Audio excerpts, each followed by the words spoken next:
¿Qué tal, amigos? ¿Cómo estáis? Bienvenidos a un nuevo capítulo de esta gran aventura que estamos viviendo, en la cual estamos conociendo a Jesús de Nazaret. Hoy he puesto una velita aquí al lado, la podéis ver ahí, al lado de la portada de 1984, la primera portada. Esta es la primera edición, ya os he comentado muchas veces, en muchas ocasiones en el canal, la primera edición de 1984. Me costó unos años hacerme con ella, no creéis que es fácil. Bueno, pues una vez dicho esto, vamos con lo que nos acontece. Quería comentaros algo antes. Esta semana he subido 4 capítulos del libro porque he estado de vacaciones en el trabajo. Normalmente estaba subiendo 1 o 2 capítulos a la semana.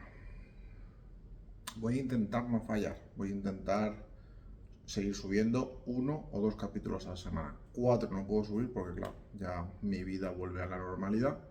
Entonces no tendré tanto tiempo. Pero no os preocupéis porque 1 o 2 capítulos semanalmente tendremos. Lo digo porque ahora mismo el libro va a entrar en un momento en el que siempre nos vamos a quedar con ganas de más. No os preocupéis que yo voy a estar aquí hasta el final del libro, ¿vale? Eso tenerlo claro. En el capítulo anterior, Pedro, un amigo del canal, me dejó una reflexión en un comentario. Tenéis la caja de comentarios abierta por si queréis dejar cualquier cosa que se os pase por la cabeza o cualquier pregunta. Y bueno, se ve que Pedro ha tropezado con este libro y lo está viendo desde un punto de vista objetivo. Y nos dejaba un comentario en el que decía: o JJ Benítez es un genio, que creo que lo es, o Caballo de Troya tiene que ser real. Os voy a decir una cosa. Este libro, aparte de que sea un libro que toca los corazones, que te hace conectar con el Padre, por lo menos a mí así me pasó, es un libro que es imposible que todo lo que se cuenta aquí haya sido inventado. ¿Por qué? Bueno, pues lo razono. Porque hay una serie de datos en el libro, muchos datos me los he saltado, y ya os digo que no os leo todo el libro, sino que leemos trozos y los resumimos. Hay datos técnicos de cómo era el ecosistema en aquella época, de cómo fue el salto en el tiempo.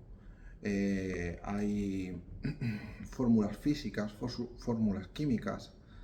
Hay ciertas cosas, ciertos testimonios, ciertos datos en este libro que es imposible que alguien que no sea físico o químico o técnico las sepa, por mucha imaginación que alguien le quiera echar. Entonces este libro está transcrito de el testimonio del manuscrito de Jasón, que es el viajero en el tiempo. Los que estéis al principio de la historia lo sabréis, y si no, escuchad los primeros capítulos, que ahí se explica todo. Es real, desde mi punto de vista, sí. Ya no solamente por los datos, sino porque el Jesús que te encuentras en Caballo de Troya es realmente un amigo y es realmente una historia verídica que toca el interior de las personas. Es un libro que cambia vidas, a mí me la cambió. Si somos capaces de abrir la mente y el corazón, os puedo asegurar que la gracia de Dios entrará dentro de vosotros y de vuestra casa.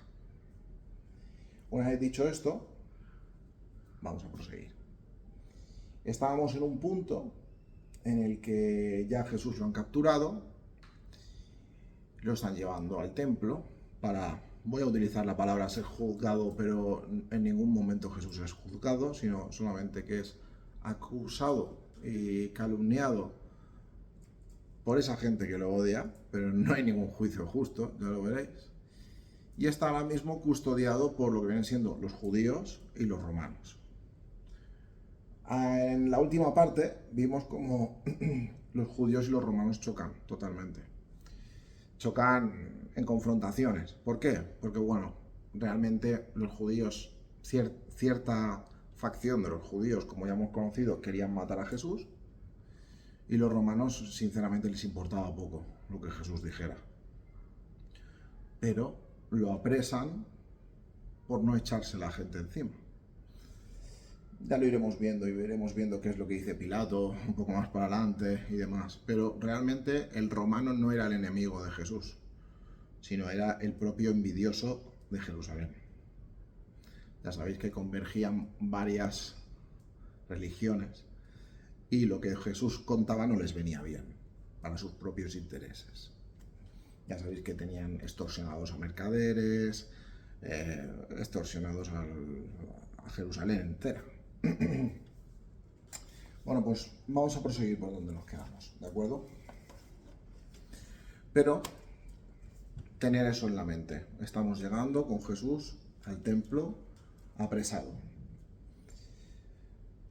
Y debo añadir que a mi regreso de este primer gran viaje consulté a destacados expertos en derecho y jurisprudencia romanos, tratando de averiguar si efectivamente había existido esa ley invocada por el Optio. Pero hasta el momento mis indagaciones han resultado infructuosas. Los antiguos romanos, como hoy los ingleses tradicionales, no eran muy amantes de leyes, tal y como nosotros lo interpretamos. Su derecho, afortunadamente para ellos, no se basaba precisamente en leyes. Según los especialistas a quienes pregunté, ¿veis lo que os estaba diciendo de las leyes? Los romanos no se basaban mucho en leyes. Esa disposición del suboficial Arsenius no se hallaba reñida con las costumbres de la época y sobre todo de las autoridades que ocupaban aquella provincia romana. La discrecionalidad existente a la hora de impartir justicia o de tratar a un prisionero era tal que, al menos para los estudiosos del derecho romano, la conducta del suboficial resultaba perfectamente posible. No podemos olvidar que los dueños y señores de vidas y haciendas de aquel revolucionario país seguían siendo los romanos. ¿Veis? Los romanos eran, al fin y al cabo, los que habían ocupado y tenían gran parte de Jerusalén. Esta providencial orden del Optio, de la Torre Antonia, vino a despejar otro de mis interrogantes. ¿Cómo era posible que Juan Cebedeo fuera el único apóstol que declara en sus escritos haber sido testigo presencial de muchos de los sucesos que acontecieron a lo largo de aquel viernes? Por lógica, de no haber sido por esta inapreciable ayuda del suboficial Arsenius, el seguidor de Jesús habría tenido muchos problemas para poder asistir a los interrogatorios y a la crucifixión. Acordaros que cuando estaban llegando al templo, este suboficial romano, cuando se encuentran con Juan Cebedeo de frente, deja que acompañe a Jesús en todo momento de este mal llamado juicio, ¿vale? O sea, deja que acompañe a Jesús. Este romano deja que Juan Cebedeo acompañe a Jesús y nos están explicando el porqué de las leyes, ¿no? Tal y como estaban las cosas, hubiera sido casi imposible que las castas sacerdotales que odiaban al maestro y a sus discípulos cedieran y aceptasen la libre presencia de ninguno de los amigos del prisionero. Solo una imposición superior, la de los romanos, emanaba de este caso de la autoridad romana. Pudo permitir a Juan la asistencia a los restringidos prolegómenos de la muerte del Hijo del Hombre. Como medida precautoria, el suboficial romano ordenó a uno de los hombres que desarmaran a Juan, y el pelotón continuó su camino. El público reconocimiento de la valentía de Juan por parte del suboficial romano representó un duro golpe para la dignidad de Judas. Avergonzado, con la cabeza baja y el ceño contraído, fue aminorando el paso hasta quedarse solo y rezagado, y así llegó a la casa de Anás. Fijaros qué diferencia entre Juan Cebedeo, que se juega la vida delante de todo el mundo diciendo yo soy apóstol de Jesús, dejadme que lo acompañe, al traidor de Judas que ha hecho todo lo contrario. ¿Me entendéis? Un minutito, no vais a notar nada, solamente que tengo mi canario ahí, se está moviendo mucho y me está distrayendo, ¿vale? Paro y sigo. Ya estoy aquí, es que si me acerco mucho se vuelve loca, es una canaria. Y así llegó a la casa de Anás. Juan, prudentemente, no habló en ningún momento con su maestro, ni éste hizo tampoco intención alguna de dirigirse al discípulo. Las circunstancias, además, no lo hacían aconsejable. Sin embargo, cuando enfilamos las desiertas calles de Jerusalén, me las ingenié para situarme al lado de Juan Cebedeo y preguntarle por el resto de los hombres, y muy especialmente por qué había tomado aquella arriesgada decisión de unirse a Jesús. El apóstol, con los ojos enrojecidos por el ininterrumpido llanto, pareció alegrarse un poco al comprobar que no se hallaba del todo solo, y me confesó que, una vez que lograron despistar a los soldados, Pedro y él decidieron seguir a Jesús. Del resto solo sabía que habían huido en dirección al campamento. Durante el sigiloso seguimiento, Juan recordó las instrucciones que le diera el maestro, en el sentido de que permaneciera a su lado, y se apresuró a alcanzarle. Mientras tanto, Pedro, si es que no había cambiado de parecer, debía encontrarse a cierta distancia, siguiéndonos y camuflado entre la maleza. Vale. Los demás apóstoles están por los alrededores. Juan Zebedeo sí que directamente intenta meterse con la trupe, ¿no? Para lo que hemos visto, ¿no? Ayudar a Jesús. Una cosa importante es que cuando Juan Zebedeo ve a Jasón se alegra, porque dice, no estoy solo yo con Jesús, ¿no? Hacia las 2:15 de la madrugada, la comitiva se detuvo ante la residencia de Anás, muy cerca de la puerta de Sión, en el extremo oeste de la ciudad, y a corta distancia, según mis cálculos, de la casa de Juan Marcos. Allí, frente a la cancela del espacioso jardín que se abría frente al palacete, el suboficial romano cedió oficialmente al prisionero al jefe de los levitas. Pero antes, dirigiéndose a uno de los legionarios y de forma que todos pudiéramos oírle, ordenó: acompaña al preso y vela para que estos miserables no le maten sin el consentimiento de Poncio. Fíjate, lo que dice el suboficial. Que escolten a Jesús para que estos miserables, los judíos, no lo maten sin el consentimiento de Poncio Pilato. Evita que lo asesinen y guarda de que a este hombre, dijo refiriéndose a Juan, le esté permitido acompañarle en todo momento. Observa bien cuando suceda. Y dando media vuelta se alejó del lugar en compañía del pelotón. Al despedirme de los mercenarios, deposité disimuladamente sendas monedas de plata en sus dedos, agradeciéndoles su ayuda y rogándoles que, antes de regresar a la fortaleza, le hablasen al compañero que había sido designado por Arsenius para proteger a Jesús y a Juan, y le suplicasen que me permitiera hacerles compañía. Los infantes sonrieron y, sin formular pregunta alguna, el que hablaba griego se entendió con el soldado para que mis deseos fuesen cumplidos. ¿Veis? Con dinero todo se puede. Otro discreto y oportuno denario de plata en el puño de este último terminó por disipar todas las suspicacias y recelos. De momento, mi presencia en la sede de Anás estaba garantizada. Una vez en el patio, parte de la guardia del templo se despidió, alejándose de la suntuosa residencia del ex sumo sacerdote, y varios servidores de Anás acudieron precipitadamente hasta el jefe de los levitas. Este les ordenó que avisaran a su amo. El prisionero ha llegado, les dijo, señalando al nazareno, que seguía con las manos atadas a la espalda e inmóvil en mitad de aquel enlosado cuadrangular. Juan continuaba al lado del maestro, y el mercenario romano, a su vez, procuraba no perder de vista a ninguno de los dos, así como en un reducido grupo de policías y sirvientes del templo que se afanaban en la preparación de una fogata. Apilaron varios troncos en una de las esquinas del oscuro patio y después de rociarlos con aceite, inclinaron una de las teas sobre la leña, prendiéndole fuego. La temperatura había descendido a algunos grados y casi todos los allí presentes fueron aproximándose a la improvisada hoguera. A los pocos minutos, en el centro del patio, solo quedábamos Jesús, el jefe de los levitas, que seguía sosteniendo la gruesa maroma con la que habían maniatado al Hijo del Hombre, el discípulo, el soldado romano y yo. Fijaros, se han desperdigado todos ya. Están en la casa del Anás pero hay un soldado, hay el que lo ha atado y ellos dos. Frente a nosotros se levantaba una regia mansión de 2 plantas con una fachada eternamente de piedra labrada y unas delicadas escalinatas semicirculares de mármol. En la puerta, debidamente iluminada por sendos faroles de aceite, se hallaba una mujer gruesa, de baja estatura, que sonreía sin cesar. Pero aquella primera exploración del recinto se vio interrumpida por la repentina aparición de Judas. El traidor acababa de llegar a la casa de Anás, pero al ver a Jesús y a Juan, permaneció tras las altas rejas que se elevaban sobre el cercado de piedra. A los pocos minutos se alejó, siguiendo la misma calle que había tomado el grueso de la policía levítica. En su rostro, duro e impasible, no aprecié señal alguna de arrepentimiento. Al contrario, tuve la sensación de que durante aquellos instantes el Iscariote disfrutó del espectáculo. En el fondo, su venganza contra el maestro y contra Juan Zebedeo empezaba empezaba a fructificar. Juan también vio a Judas, no así el nazareno, que permanecía de espaldas a las rejas. El semblante del Galileo no había sufrido cambio alguno. Seguía ligeramente pálido y grave. Sus ojos apenas si se habían levantado en un par de ocasiones. Y a los pocos minutos de la marcha del traidor volvía a sobresaltarme. Ahora era Pedro el que se hallaba detrás de los barrotes de la cerca. No entiendo cómo no se cruzó con Judas.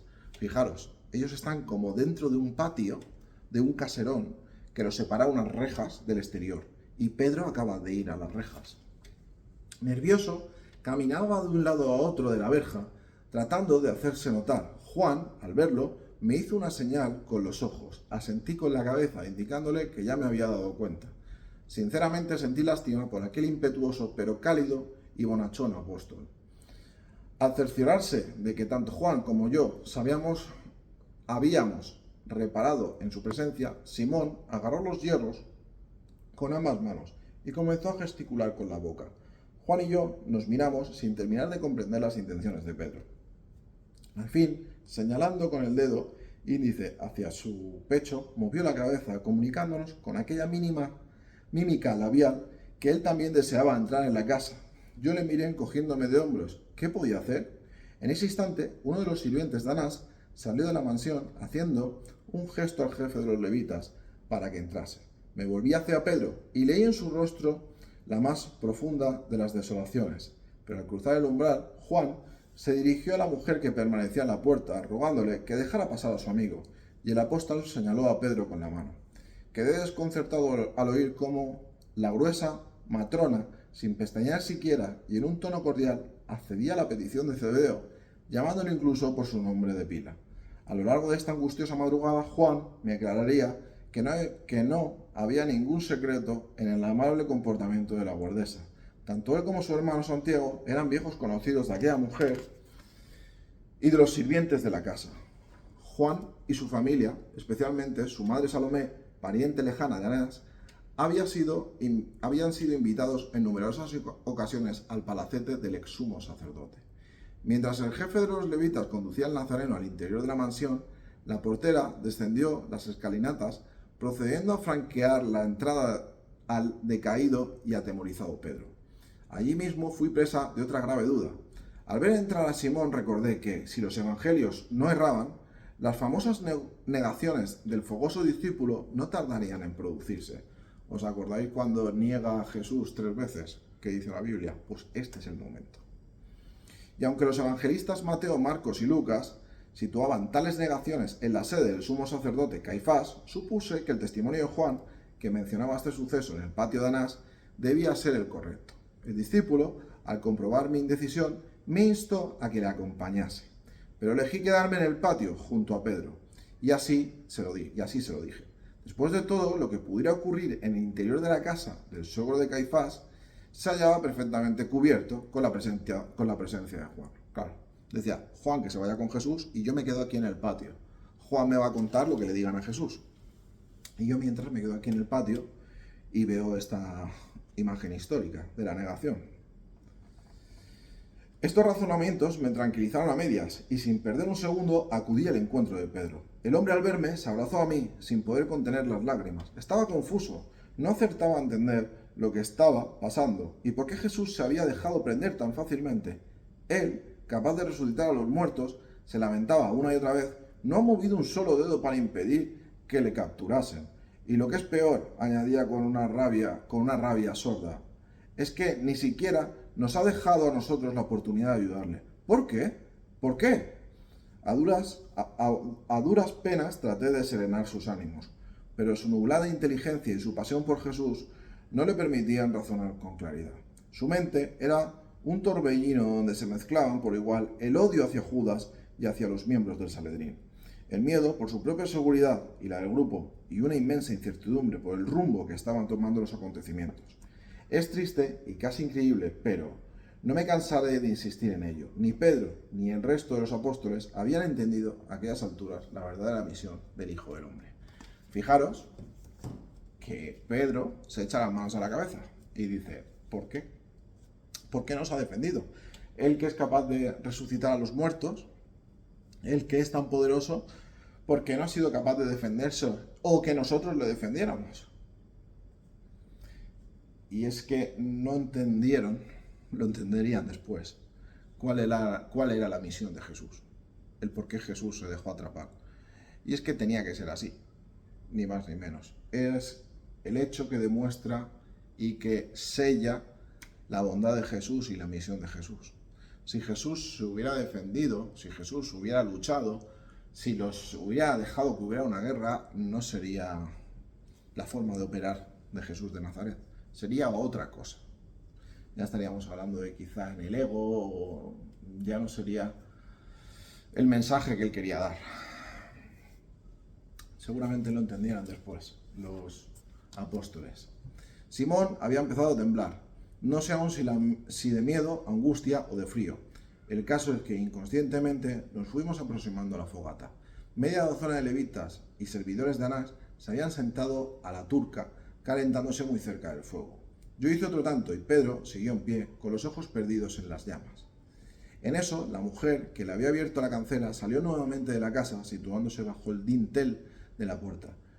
Los policías comentaban las incidencias del prendimiento, maldiciendo a los romanos. Uno de ellos, sin embargo, aludió el gesto del rabí, que había curado milagrosamente a Malco. Pero la tímida defensa del levita fue sofocada de inmediato por varios de los contertulios que explicaron el suceso como otra clara prueba de poder diabólico de Jesús. Fíjate, poder diabólico de Jesús, decían. Uno de los acérrimos defensores de esta hipótesis recordó a sus compinches cómo los demonios eran en realidad ángeles caídos, invisibles o capaces de adoptar las más extrañas formas, dejando casi siempre unas huellas similares a la de los gallos. Otro de los servidores del templo se opuso rotundamente a esta explicación, argumentando que los demonios eran en realidad los hijos que habían engendrado a Adán, cuando tenía 130 años. Una cosa para que lo entendáis, ¿vale? Imaginaros una casa muy grande, con un patio muy grande, en el centro por una valla. Ellos están dentro de ese patio, porque no se han dado cuenta que son discípulos, por eso la señora les ha abierto, porque la señora los conoce, pero no ha caído que son discípulos de Jesús. Entonces ellos están dentro del patio y los mismos que han prendido a Jesús están en las puertas hablando de lo que acaba de pasar, ¿vale? Porque ahora es cuando van a reconocer a uno de ellos, a Pedro. Pero para que entendáis más o menos, tengáis en vuestra mente cómo es la situación. Jesús lo han metido dentro del castillo ese para ver a Anás. La discusión se hallaba en pleno hervor cuando, inesperadamente, la guardesa, sin perder aquella constante y maliciosa sonrisa, avanzó hacia el fuego, increpando a Pedro desde el extremo opuesto del círculo. ¿No eres tú también uno de los discípulos de este hombre? Ojo que lo han pillado. La guardesa lo dice. La señora bajita que lo deja entrar. Los policías se volvieron hacia Simón con gesto amenazante y el apóstol, cuyos pensamientos se hallaban muy lejos de este súbito ataque, abrió los ojos desmesuradamente, sin poder dar crédito a lo que estaba sucediendo. Aquella pregunta, en el fondo, era tan absurda como malintencionada. Si Pedro hubiera reaccionado con una mínima frialdad y sentido común, se habría dado cuenta que la matrona había sido la persona que precisamente le había abierto la cancela a petición de Juan.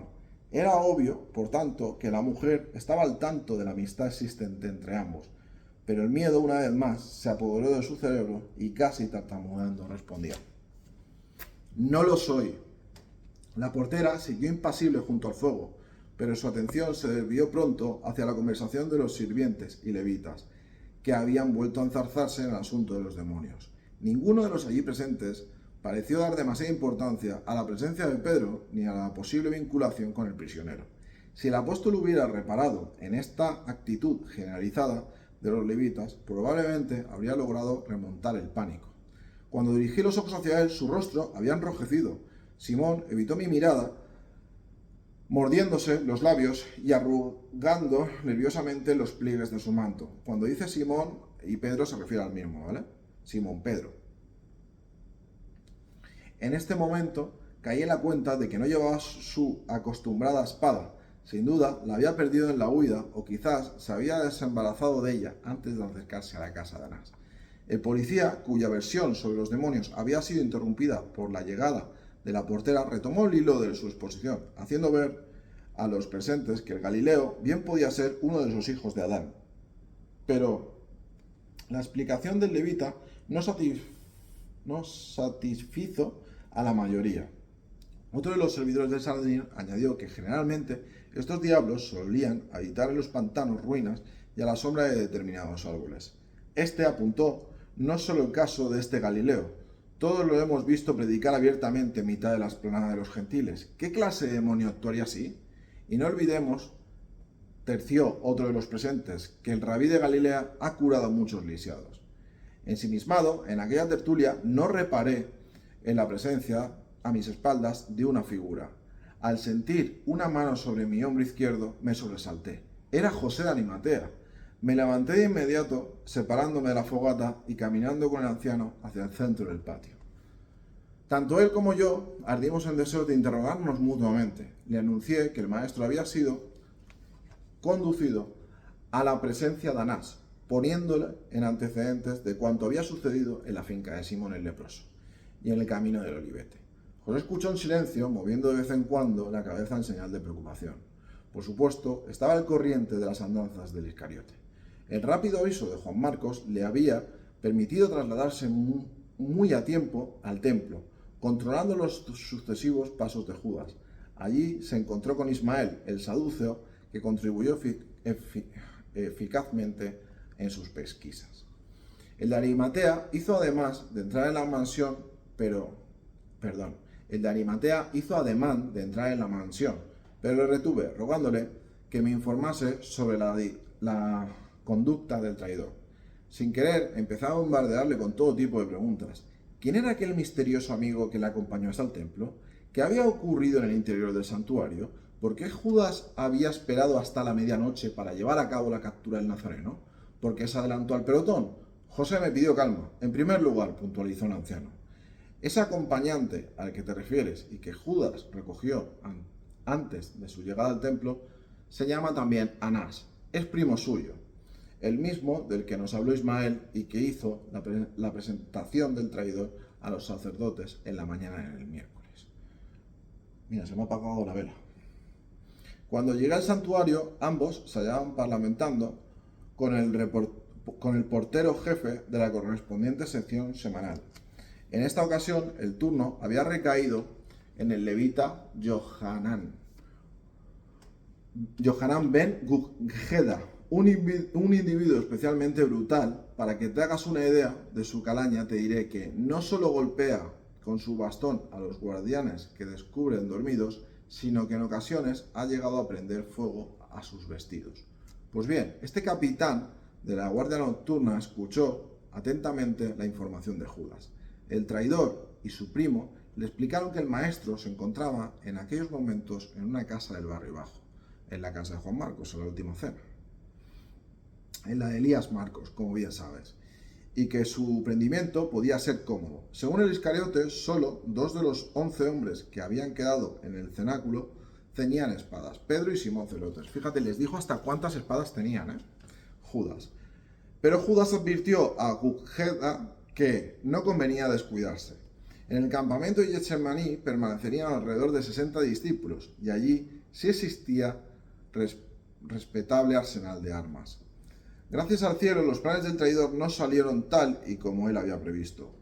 ¿Por qué?, interrogó el anciano con gran curiosidad. Judas había llegado al templo antes de lo previsto y fueron necesarios muchas idas y venidas del portero jefe hasta la sede de Caifás y a las distintas dependencias del templo para llegar a reunir un número apropiado de policías. Era imposible echar mano de los que montaban guardia en aquellos momentos en exterior e interior del santuario, y eso, como te digo, retrasó considerablemente la salida del pelotón. Las dificultades para encontrar hombres francos de servicio fueron tales que, al final, desesperado, el sanguinario Yohanan se vio obligado a solicitar del sumo sacerdote en funciones el apoyo de los servidores y confidentes de Caifás. En total, si no recuerdo mal, salieron del templo unos 35 o 40 esbirros armados con toda la clase de mazas y palos. Por eso no cogieron a Jesús en la última cena, porque no tenían suficientemente gente. Y cuando van al Monte de los Olivos van 35 o 40. Pero, ¿y la escolta romana? Le interrumpí de nuevo, sin poder contenerme. Aguarda, Jasón. Como te he dicho, afortunadamente, las cosas no iban sucediendo como habían sido planeadas. El Sanedrín quería prender al maestro cuando la ciudad quedase vacía.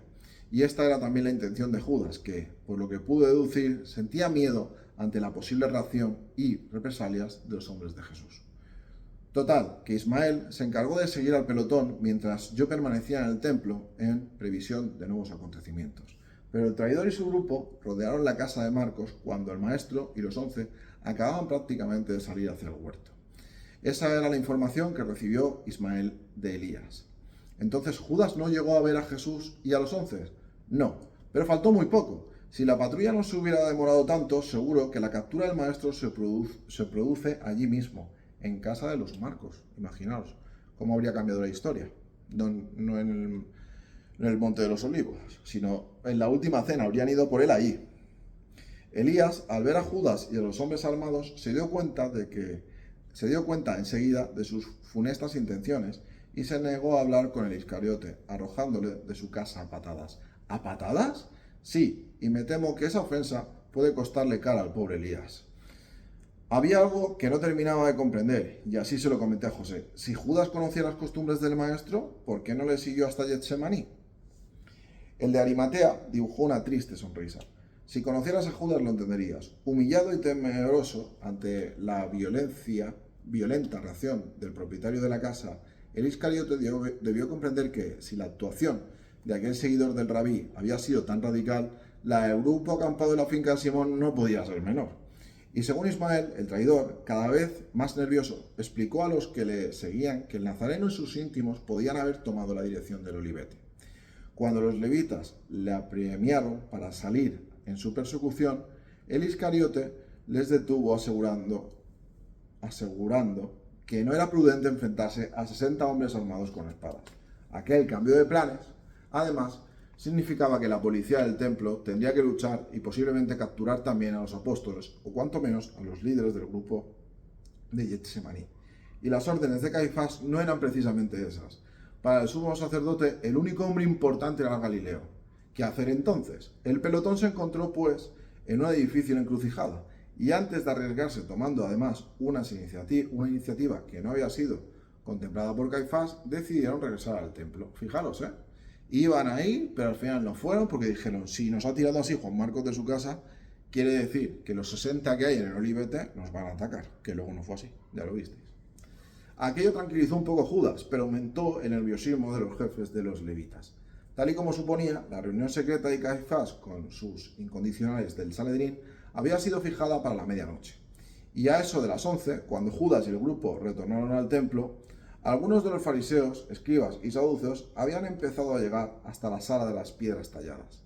El nerviosismo de los policías, al presentarse ante Caifás sin el prisionero, era más que comprensible.